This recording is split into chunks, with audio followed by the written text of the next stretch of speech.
Good afternoon, Wildcat News. I'm Luke Goddard, and today we're here to investigate the growing issue putting young athletes at risk.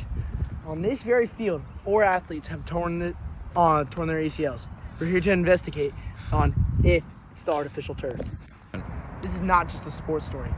It's a public health issue. For more, we're going to our field report done by Francis Dudum. Thank you, Luke Goddard, for introducing me. Whether you're watching an NFL game on TV or your kid's soccer game here at home field, the chances are it's going to be played on turf. Now, research has shown that artificial turf might be much more dangerous than we initially thought. Let's take a look. Here's a video of an athlete just this week tearing the ACL, which demonstrates just how easy it is to tear it when you don't even get hit.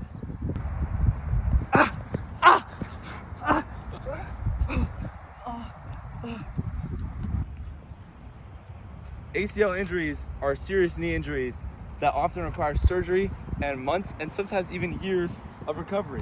What's alarming is that athletes are 1.6 times more likely to tear their ACLs on artificial grass versus normal grass.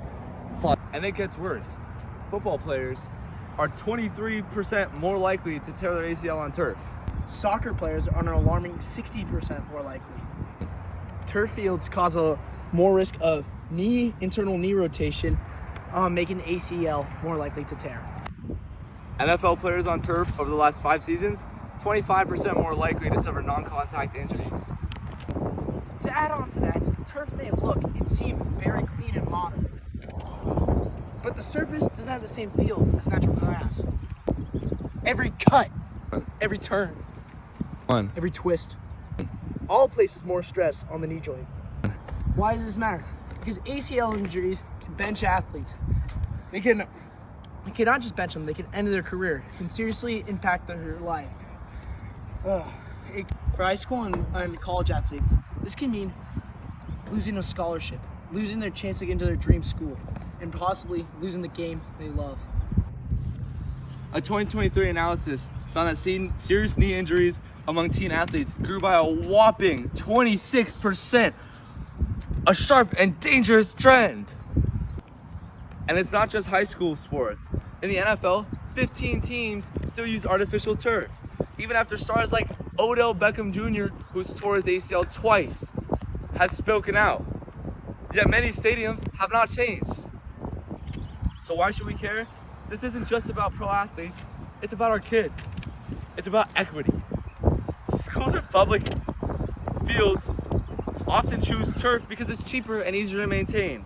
But that decision is putting millions at risk, and you can't put a price tag on safety. That's why we're asking the Bill and Melinda Gates Foundation to invest $100 million into the issue. Here's how that money would be used. Field replacement grants.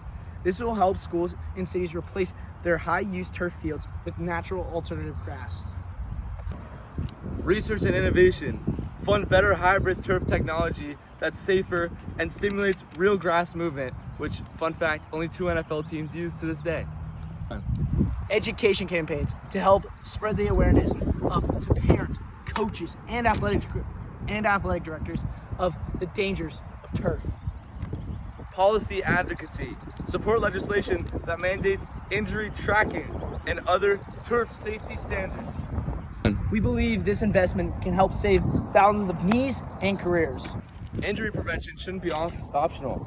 No athlete, professional or amateur, should put their future career at risk just to play the game that they love. So now we ask you, should athletes be allowed to play on surfaces that are proven to help injure them, or should we invest in a safer solution? Thank you for watching Wildcat News. I'm Luke Goddard. And I'm Francis Dudum, reporting from Helm Field. Stay safe and stay informed. Sign